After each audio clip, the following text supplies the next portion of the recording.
c'est une rencontre qu'on va te raconter. Celle entre un arbre et un sculpteur. Entre Pinto et le Mutushi. Le Mutushi, c'est le bloc de bois au pied de Pinto. Il sort tout juste de la forêt. Il est sale et irrégulier. Et le premier travail du sculpteur, c'est de lui redonner une forme et des couleurs.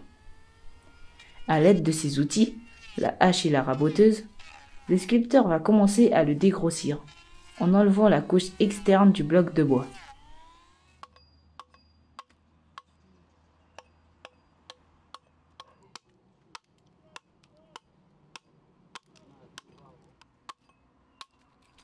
Des couleurs commencent déjà à jaillir. Sous le noir apparaissent du orange, du marron, du beige et même du violet. Alors, un long travail de traçage et de découpe très minutieux va commencer. D'abord, il faut trouver le milieu du bois, grâce au compas. Une fois déterminé, Pinto peut tracer un grand trait dans le sens de la longueur. Ce seront les deux futures parties du siège qui s'articuleront entre elles. Et c'est la raison pour laquelle il est si difficile à faire. Puis, il dessine des formes carrées, rectangulaires et circulaires. Il fait des petites marques avec son compas en tapotant légèrement dessus avec sa main pour calculer les distances. On dirait un travail d'architecte.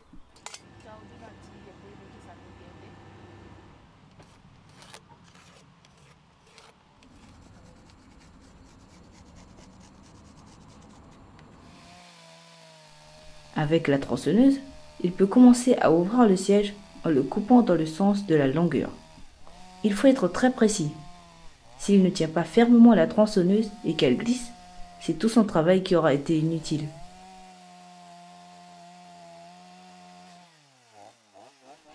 L'ouverture du bois se poursuit avec la scie et avec les ciseaux à bois.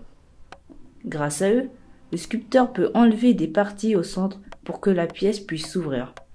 Ce travail prend du temps et il doit sans cesse être réajusté. On entend le heurt répété des outils quand il travaille le bois. Pinto les aiguise souvent car le Mutushi est dur et la fabrication du siège est très soignée.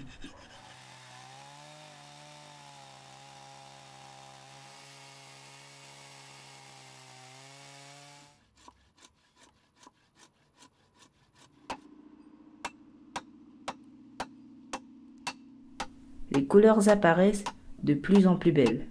Elles forment des réseaux de nuances où du beige, du marron, de l'orange ocre et même du violet se mélangent.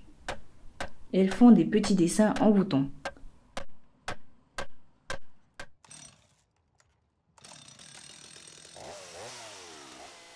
Enfin, le sculpteur peut utiliser la tronçonneuse pour finir d'ouvrir le siège.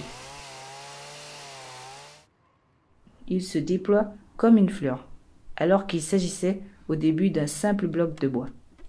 Les deux parties ne viennent pas de deux morceaux de bois différents, mais elles sont issues de la même pièce. Il faut réussir à découper le bois de manière à ce qu'elles puissent bouger l'une dans l'autre.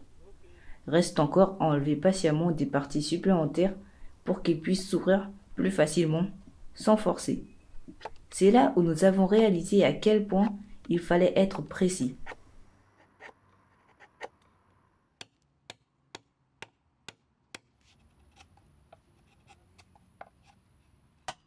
Pinto creuse maintenant l'assise à l'intérieur pour le rendre plus confortable, mais aussi les extrémités pour qu'elles soient plus belles grâce aux formes arrondies. Plus il gratte avec la hache, plus les couleurs ressortent.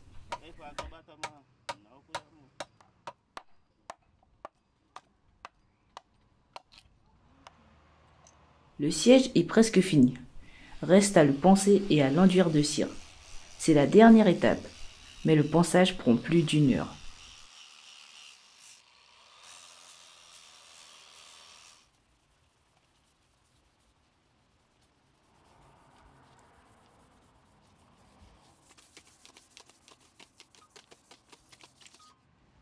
Ça y est, le siège est fini. Lorsque la main l'effleure, il est parfaitement lisse. En tout, sa fabrication a pris une dizaine d'heures à Pinto, pour le plus grand plaisir de nos fesses.